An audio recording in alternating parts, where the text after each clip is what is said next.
প্রত্যেকদিন তার দেরি হয়ে যায়, দেরি হয়ে যায়। অমনি গৃহকর্তা বললেন, গোয়ালিনী এই প্রত্যেকদিন দুধ দিতে দেরি হয় কেন তোমার? দেরি হবে না, আজ থেকে নদী পার হতে হয় ভাই, ওই নদী পার হতে গিয়েই দেরি হয়ে যায়। অমনি ওই গৃহকর্তা যিনি দুধ নেয় বলছে, শোনো আর তোমার দেরি হবে না, তুমি কায় মনোবাক্যে হরিনাম করতে করতে নদী পার হয়ে যাবে, দেখবে অনায়াসে তুমি পথ পেয়ে যাবে।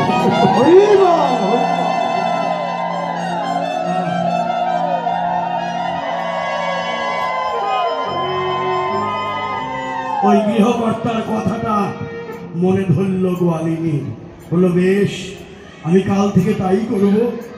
ভক্তি ভরে নদীর পাড়ে গিয়ে যখনই হরিনাম করেছে পথ দিয়ে দিয়েছে নদী, আর দেরি হলো না, দ্রুত সে নদী নিজের পায়ে হেঁটে নদী পার হয়ে চলে গেল। এমনি করে কয়েকদিন যখন ঠিক সময়ে গেল, যে দুধ নেয় সে বললো, কি গো গোয়ালি এখন তো তোমার দেরি হবে না, তাড়াতাড়ি চলে আসে। বলছি কেন? আপনি তো আমাকে শিখিয়েছেন যে ভক্তি ভরে যদি কৃষ্ণ নাম করতে করতে নদী পার হওয়া যায়, অনায়াসে নদী পথ দেখিয়ে দেয়। তাই আমি প্রত্যেকদিন আপনার কথা মতো নয়নের জল ছেড়ে দিয়ে হরিনাম করতে করতে নদী পার হয়েছি। আমি দ্রুত নদী পার হয়ে আপনার ঘরে চলে আসতে পেরেছি। কি তাই? আজকে আমিও তোমার সঙ্গে যাব, আমিও নদী পার হব তোমার সাথে। গেল, নদী পার হতে গেল। গোয়ালিনী ঠিকই সেই ভক্তি ভরে নাম করতে করতে নদী পার হয়ে যাচ্ছে, কিন্তু ওই যে গৃহকর্তা যখনই নদীতে পা দিল তলিয়ে যেতে লাগলো, জলে ডুবে যেতে লাগলো। অমনি কি করলো? আস্তে আস্তে কাপড়টা উপরের দিকে উঠাতে লাগলে। হ্যাঁ বলছো গোয়ালিনী আমি যে ডুবে যাই।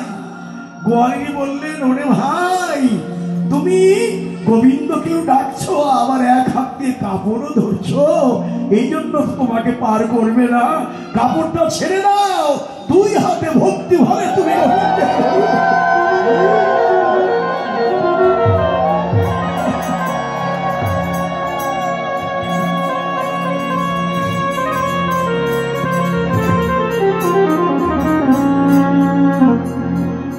আমাদের জগতে ভুরি ভুরি প্রমাণ আছে যে দুই হাতে গোবিন্দকে ডাকো, এক হাতে নয়। তার বড় প্রমাণ আমাদের দ্রৌপদী।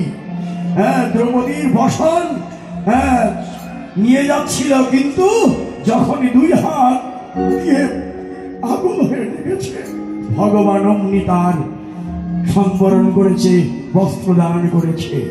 এটা আমাদের প্রমাণ যে না, কখনো গোবিন্দের কাছে সংকোচ করো না।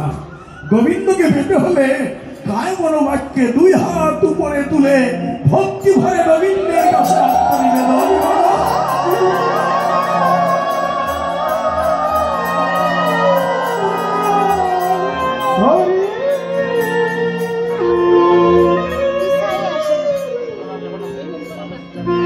বাহ, তাকে দেখো, নয়ন ভরে তাকে দেখো, ওই চরণে আত্মসমর্পণ করো।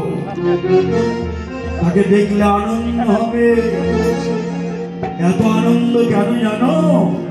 আর আনন্দ তো হবেই, সে কি দিয়ে তৈরি জানো? সে যে